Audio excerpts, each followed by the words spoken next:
Hello everyone, ఇలాంటి మరిన్ని interesting informative videos కోసం మా ఛానల్ ని సబ్స్క్రైబ్ చేసుకొని పక్కనున్న బెల్ ఐకాన్ ని యాక్టివేట్ చేసుకోండి. మీ వంతు సపోర్ట్ గా ఈ వీడియోని లైక్ చేయండి. వీడియో అనేది చాలా ఇంట్రెస్టింగ్ గా ఉంటుంది, చివరి వరకు చూడండి. వీడియోలకు వెళ్లే ముందు సూపర్ స్టార్ కృష్ణ గారు, మెగాస్టార్ చిరంజీవి గారు అండ్ నటసింహం బాలకృష్ణ గారు, వీళ్ళ ముగ్గురులో మీ ఫేవరెట్ హీరో ఎవరో, వీళ్ళ ముగ్గురు ఫిలిమ్స్ లో మీ ఫేవరెట్ ఫిలిం ఏదో కింద కామెంట్ చేయండి. ఈ రోజు మనం 1985 సంవత్సరంలో ఈ ముగ్గురు స్టార్స్ మధ్య బాక్స్ ఆఫీస్ దగ్గర జరిగినటువంటి తీవ్రమైన బాక్స్ ఆఫీస్ కాంపిటీషన్ పోటీ గురించి ఇప్పుడు మనం తెలుసుకుందాం. 1985లో పలుసార్లు సూపర్ స్టార్ కృష్ణ గారు, నరసింహం బాలకృష్ణ గారు బాక్స్ ఆఫీస్ దగ్గర పోటీ పడటం అనేది జరిగింది. ఇండస్ట్రీ హిట్స్ అవ్వాల్సినటువంటి కృష్ణ గారి సినిమాలు బాలకృష్ణ గారితో పోటీ పడడం వల్ల ఆ ఛాన్స్ ని మిస్ చేసుకునే పరిస్థితి కూడా కలిగింది ఆ టైంలో. అయితే 1985 మిడిల్లో సెప్టెంబర్ అండ్ అక్టోబర్ ప్రాంతంలో మెగాస్టార్ చిరంజీవి గారు కూడా ఈ పోటీలో యాడ్ అవడంతో ఆడియన్స్ లో ఎంతో క్యూరియాసిటీని క్రియేట్ చేసింది వీళ్ళ ముగ్గురి మధ్య ఆ టైంలో జరిగినటువంటి బాక్స్ ఆఫీస్ వార్. ఇప్పుడు ఈ బాక్స్ ఆఫీస్ వార్ లో ఎవరు గెలిచారో మనం చూద్దాం. ముందుగా 19th సెప్టెంబర్ 1985న ఆడియన్స్ ముందుకు వచ్చింది మెగాస్టార్ చిరంజీవి గారు హీరోగా నటించినటువంటి టార్జాన్ స్ఫూర్తితో రూపొందిన అడవి దొంగ సినిమా. కె రాఘవేంద్రరావు గారి స్క్రీన్ ప్లే అండ్ డైరెక్షన్ లో రూపొందినటువంటి ఈ సినిమాకి డైలాగ్స్ అండ్ స్టోరీని అందించారు writers Paruchuri brothers. Chalasani Gopi art pictures అనే బ్యానర్ లో ఈ సినిమాని ఎంతో భారీగా నిర్మించడం అనేది జరిగింది. చిరంజీవి గారు హీరోగా నటించినటువంటి సినిమాలో హీరోయిన్ రాధా గారు చిరంజీవి గారికి హీరోయిన్ గా నటించడం అనేది జరిగింది. ఇక ఈ సినిమాలో సీనియర్ యాక్ట్రెస్ శారదా గారు, రావు గోపాలరావు గారు ఇంకా చాలా మంది సీనియర్ ఆర్టిస్టులతో అసెంబ్ల్ క్యాస్ట్ తో రూపొందింది ఈ సినిమా. సినిమాటోగ్రాఫర్ కెఎస్ ప్రకాష్ ఈ సినిమాకి సినిమాటోగ్రఫీ అందించగా ఎడిటర్ డి వెంకటరత్నం ఈ సినిమాని ఎడిట్ చేయడం అనేది జరిగింది. చక్రవర్తి గారు అందించినటువంటి మ్యూజిక్ అనేది ఈ సినిమాకి ఎంతగానో ప్లస్ అయింది అండ్ ఈ సినిమా యొక్క సక్సెస్ లో కీలకమైన రోల్ మ్యూజిక్ కూడా ప్లే చేసిందనే చెప్పాలి. అప్పటికే సూపర్ స్టార్డమ్ లో ఉన్నటువంటి మెగాస్టార్ చిరంజీవి గారి దగ్గర నుండి వస్తున్నటువంటి టార్జాన్ స్టైల్ వెస్టర్న్ ఫిల్మ్ స్ఫూర్తితో రూపొందినటువంటి సినిమా కావడంతో భారీ అంచనాలతో ఆడియన్స్ ముందుకు వచ్చింది అడవి దొంగ సినిమా 19 సెప్టెంబర్ 1985న. సినిమాకి ట్రెమెండస్ ఓపెనింగ్స్ అనేవి దక్కాయి. ముఖ్యంగా చిన్న పిల్లలని, యూత్ ఆడియన్స్ ని ఈ సినిమా బాగా అట్రాక్ట్ చేసిందనే చెప్పాలి. అలా బాక్స్ ఆఫీస్ దగ్గర బ్లాక్ బస్టర్ హిట్ గా నిలిచింది మెగాస్టార్ చిరంజీవి గారి అడవి దొంగ సినిమా. మేజర్ కమర్షియల్ సక్సెస్ గా నిలిచినటువంటి ఈ సినిమా చిరంజీవి గారి స్టార్డమ్ ని మరింత పెంచిందనే చెప్పాలి ఆ టైంలో. అలా బాక్స్ ఆఫీస్ దగ్గర బ్లాక్ బస్టర్ సక్సెస్ ని సాధించింది అడవి దొంగ. ఇక మెగాస్టార్ చిరంజీవి గారి అడవి దొంగ రిలీజ్ అయిన 3 వారాల గ్యాప్ తర్వాత అక్టోబర్ 11th 1985న ఆడియన్స్ ముందుకు వచ్చాయి సూపర్ స్టార్ కృష్ణ గారి సూర్యచంద్ర అండ్ నటసింహం బాలకృష్ణ గారి కత్తుల కొండయ్య సినిమాలు. వీటిల్లో ముందుగా సూర్యచంద్ర సినిమా విషయానికి వస్తే సూపర్ స్టార్ కృష్ణ గారు హీరోగా నటించినటువంటి ఈ సూర్యచంద్ర సినిమాని ఆయన వైఫ్ అయినటువంటి విజయ నిర్మల గారే డైరెక్ట్ చేయడం అనేది జరిగింది. వాళ్ళిద్దరి కాంబినేషన్ లో వచ్చినటువంటి డైరెక్షనల్ వెంచర్స్ లో ఈ సినిమా కూడా ఒకటి.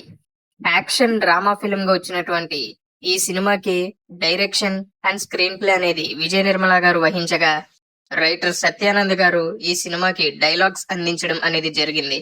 ఎస్ రామానంద్ శ్రీ విజయ్ కృష్ణ మూవీస్ అనే బ్యానర్ లో ఈ సినిమాని నిర్మించగా సూపర్ స్టార్ కృష్ణ గారికి హీరోయిన్స్ గా ముగ్గురు హీరోయిన్లు నటించగా మెయిన్ హీరోయిన్ గా ఈ సినిమాలో జయప్రద గారు నటించడం అనేది జరిగింది. ఈ ఫిలిం లో పుష్పాల గోపాలకృష్ణ సినిమాటోగ్రఫీ అందించినటువంటి ఈ సినిమాని ఎడిటర్ ఆదుర్తి హరనాథ్ ఎడిట్ చేయడం అనేది జరిగింది.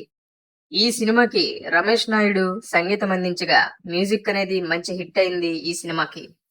అలా 11th అక్టోబర్న భారీ అంచనాలతో ఆడియన్స్ ముందుకు వచ్చింది సూపర్ స్టార్ కృష్ణ గారు హీరోగా నటించినటువంటి సూర్యచంద్ర సినిమా. ఓపెనింగ్స్ లో ఈ సినిమా బాలకృష్ణ గారిది కత్తుల కొండయ్య సినిమా కూడా పోటీలో ఉండడంతో ఓపెనింగ్స్ లో వెనకబడిందనే చెప్పాలి సూర్యచంద్ర సినిమా. అయితే ఓవరాల్ గా మౌత్ టాక్ అనేది ఈ సినిమాకి బాగా వర్కౌట్ అయింది. అయితే బ్లాక్ బస్టర్ సక్సెస్ ని సాధించలేకపోయినా బాక్స్ ఆఫీస్ దగ్గర కమర్షియల్ సక్సెస్ గా అయితే నిలిచింది. బ్లాక్ బస్టర్ అవుతుంది అనుకున్నటువంటి ఈ సినిమా పోటీలో బాలకృష్ణ గారి సినిమా కూడా ఉండడంతో ఆ రేంజ్ సక్సెస్ ని సాధించలేకపోయింది. ఓవరాల్ గా బాక్స్ ఆఫీస్ దగ్గర కమర్షియల్ హిట్ గా నిలిచింది సూపర్ స్టార్ కృష్ణ గారి సూర్యచంద్ర సినిమా. ఇక అదే రోజు ఆడియన్స్ ముందుకు వచ్చినటువంటి నటసింహం బాలకృష్ణ గారి కత్తుల కొండయ్య సినిమా విషయానికి వస్తే, ఎస్బి చక్రవర్తి గారి డైరెక్షన్ అండ్ స్టోరీలో రూపొందినటువంటి ఈ సినిమాకి సత్యానంద గారు స్క్రీన్ ప్లే అందించడం అనేది జరిగింది. ఈ ఫిల్మ్ కి కెల్ల రామస్వామి ప్రసన్న ఆర్ట్స్ అనే బ్యానర్ లో ఈ సినిమాని నిర్మించగా, సినిమాటోగ్రాఫర్ కన్నప్ప ఈ సినిమాకి సినిమాటోగ్రఫీ అందించడం అనేది జరిగింది. ఇక ఈ సినిమాని ఎడిటర్ డి వెంకటరత్నం ఎడిట్ చేయడం అనేది జరిగింది. చక్రవర్తి గారే ఈ సినిమాకి కూడా మ్యూజిక్ అందించారు. అండ్ ఈ సినిమాలోని సంగీతం, మ్యూజిక్ అనేది చాలా పెద్ద సక్సెస్ ని సాధించింది. మూవీకి ఓపెనింగ్స్ రావడంలో ఈ పాటలు కీలకమైన రోల్స్ ప్లే చేశాయనే చెప్పాలి. అలా 139 నిమిషాల లెంత్ తో 11th అక్టోబర్ 1985 భారీ అంచనాలతో బిగ్గెస్ట్ ఓపెనింగ్స్ తో ఆడియన్స్ ముందుకు వచ్చింది నటసింహం బాలకృష్ణ గారి కత్తుల కొండయ్య సినిమా. అదే రోజు పోటీలో సూపర్ స్టార్ కృష్ణ గారి సూర్యచంద్ర సినిమా ఉన్నా కూడా ఆ సినిమా ఓపెనింగ్స్ ని డబల్ మార్జిన్ తో బ్రేక్ చేసింది ఈ ఫిల్మ్. ఆ టైంలో కేవలం టాలీవుడ్ లో మాత్రమే కాకుండా సౌత్ ఇండియాలోనే one of the biggest openings సాధించినటువంటి సినిమాల్లో ఒకటిగా నిలిచింది కత్తుల కొండయ్య సినిమా. ఇక అదే రోజు పోటీలో ఉన్నటువంటి కృష్ణ గారి సూర్యచంద్ర సినిమా కంటే కూడా అత్యధిక ఓపెనింగ్స్ ని సాధించి ఆ టైంకి ఓపెనింగ్స్ లో టాలీవుడ్ లో ఆల్ టైమ్ రికార్డ్స్ ని క్రియేట్ చేసింది ఈ ఫిలిం. అయితే టాక్ అనేది ఫ్లాప్ గా రావడంతో లాంగ్ రన్ లో ఈ సినిమా పెద్దగా పెర్ఫార్మ్ చేయలేకపోయింది. అయినా సరే బాలకృష్ణ గారి బాక్స్ ఆఫీస్ స్టామినాతో కృష్ణ గారి సినిమాని డామినేట్ చేస్తూ ఈ సినిమా ఫస్ట్ వీక్ కలెక్షన్స్ పరంగా రికార్డ్స్ క్రియేట్ చేసింది. అయితే 2 వారాల తర్వాత ఈ మూవీ గ్రాఫ్ అనేది అలాగా పడుతూ రావడంతో పక్కనే ఉన్నటువంటి సూపర్ స్టార్ కృష్ణ గారి సూర్యచంద్ర సినిమాకి ఓకే టాక్ రావడంతో ఈ సినిమాకి మైనస్ టాక్ రావడం అనేది ఆ సినిమా ఓకే టాక్ అనేది హిట్ టాక్ కి చేరడానికి బాగా హెల్ప్ అయిందని చెప్పాలి. ఈ విధంగా బాలకృష్ణ గారి సినిమా ఫ్లాప్ టాక్ తో సరిపెట్టుకోవాల్సి వస్తే సూపర్ స్టార్ కృష్ణ గారి సినిమా మాత్రం ఓకే టాక్ నుంచి కమర్షియల్ సక్సెస్ గా నిలిచింది.